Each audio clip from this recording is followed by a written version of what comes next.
kembali lagi bersama saya Baim, dan kali ini kita ada di Monumen Kapal Selam. Hebat sekali. Lanjut dari lokasi yang pertama, kita akan langsung touring ke sini. Let's go, ikuti Baim.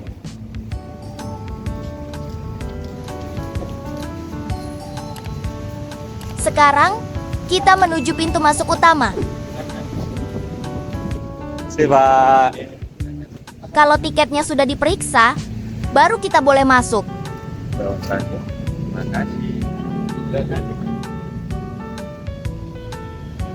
Kalian lihat Pak Sopati itu kapal selam yang besar, dan sepertinya sebesar paus biru.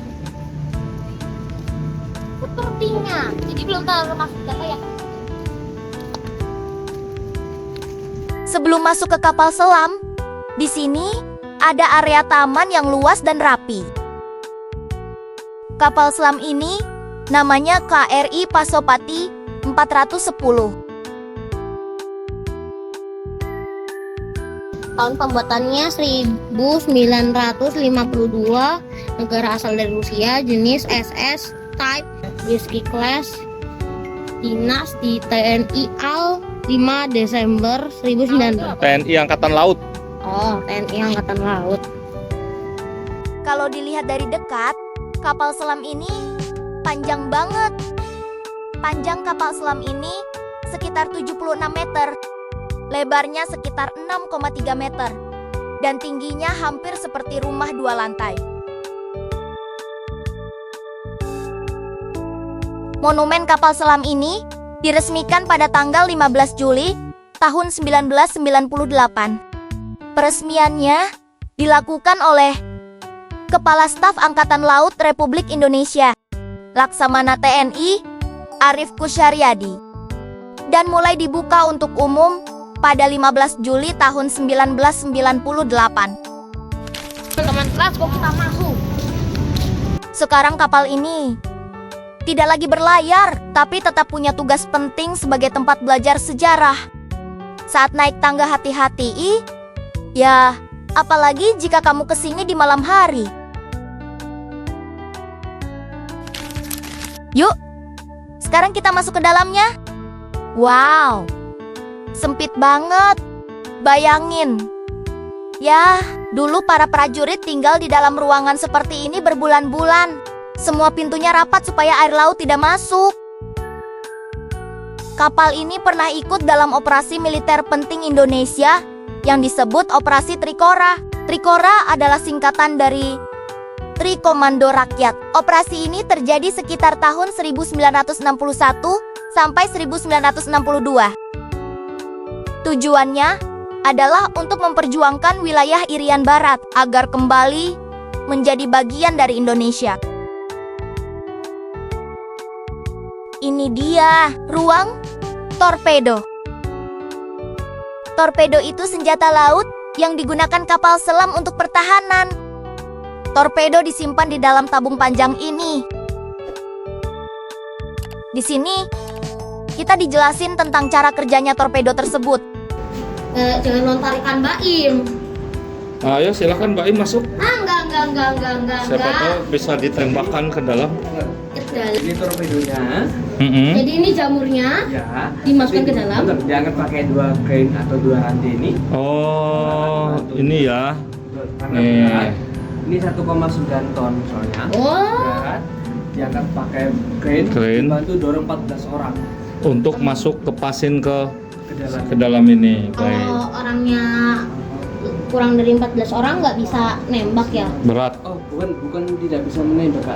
Untuk angkatnya agak berat. Berat banget. Kalau nembaknya gampang. Nanti Tinggal pencet doang itu. Jadi tinggal kayak gitu dan Dar, tarik. Ini untuk penguncinya nih pelatuknya. Oh, tembakin dus. itu kecepatan suaranya bisa berapa kilo? Itu kalau dalam air kayaknya Kalau teredam. untuk kecepatan torpedonya atau jaraknya nanti bisa kurang lebih 8 mil. Bisa di 8 mil. 8 mil. 8 mil itu berapa meter kilo ya? 8.000 meter. 8.000 meter deh. 8.000 meter guys, mantap sekali. Setelah melihat bagaimana kapal ini mempertahankan diri, sekarang aku penasaran, di mana ya para awak kapal beristirahat setelah bekerja di ruang seperti ini? Ini dia tempat tidur mereka, kecil, bertingkat, dan sangat sederhana. Kadang mereka harus tidur bergantian karena ruang terbatas. Ini dia foto mantan komandan Khairi Pasopati 410 dari tahun 1962 sampai dengan 1989. Kalau ini ruangan komandannya nih. Kapten Laut PJ Jasin Sudirjo. Ini ada meja kerja, ada lemari, Meja kerja, terus ini buat tempat tidur komandan. dan itu Ini ada lemarinya buat baju, jangan bilang baju komandannya ada di situ lagi. ada tempat sepatu, sangat ringkas. Detail sekali. Ini ruang komunikasi. Disinilah awak kapal menerima dan mengirim pesan. Mereka menggunakan radio khusus dengan gelombang tertentu Yup. agar bisa berkomunikasi. Walaupun berada jauh di tengah laut, ini ruang kendali. Otaknya kapal selam. Di sini diatur arah, kedalaman, dan kecepatan kapal.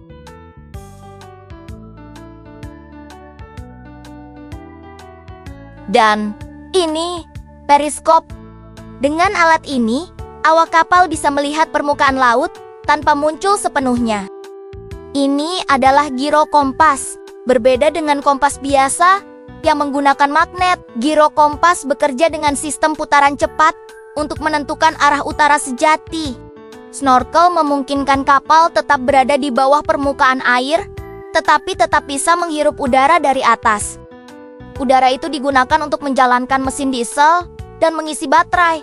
Selain snorkel, ada juga tiang antena radar navigasi. Radar navigasi digunakan saat kapal berada di permukaan atau saat tiang radar dinaikkan. Dengan radar, kapal selam bisa mengetahui posisi rintangan, pelabuhan, atau kapal lain di sekitarnya. Ini ruang sonar. Sonar adalah alat untuk mendeteksi benda di dalam air menggunakan gelombang suara. Karena di bawah laut gelap dan tidak bisa melihat jauh, kapal selam menggunakan suara untuk mengetahui posisi kapal lain. Dan ini kamar mandi kapal selam. Karena ruang terbatas, penggunaan air juga harus hemat.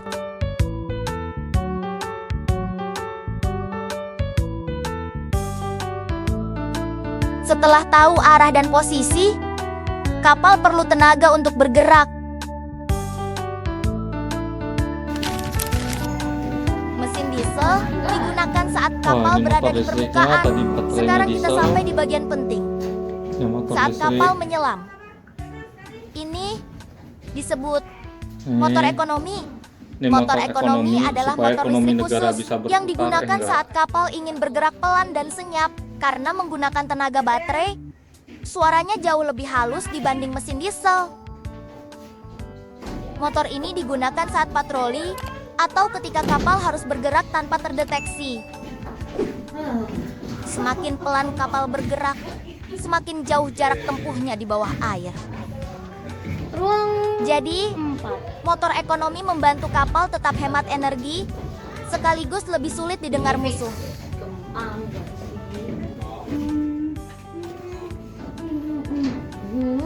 Ya. Di bagian paling belakang, terdapat torpedo Nah. buritan.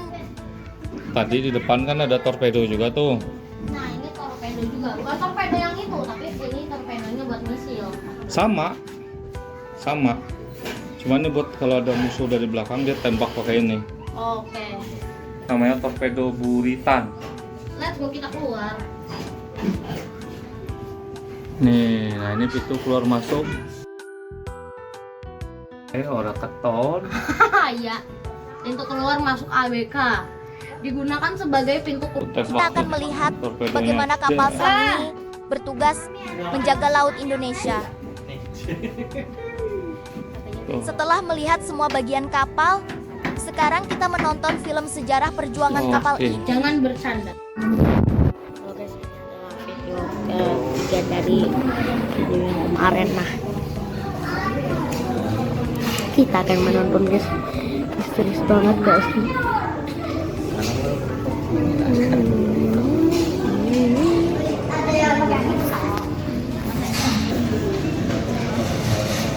Lihat ya kalian, ini adalah larangan yang secara dalam tanda kutip kita nggak boleh lakukan karena itu termasuk pelanggaran ya.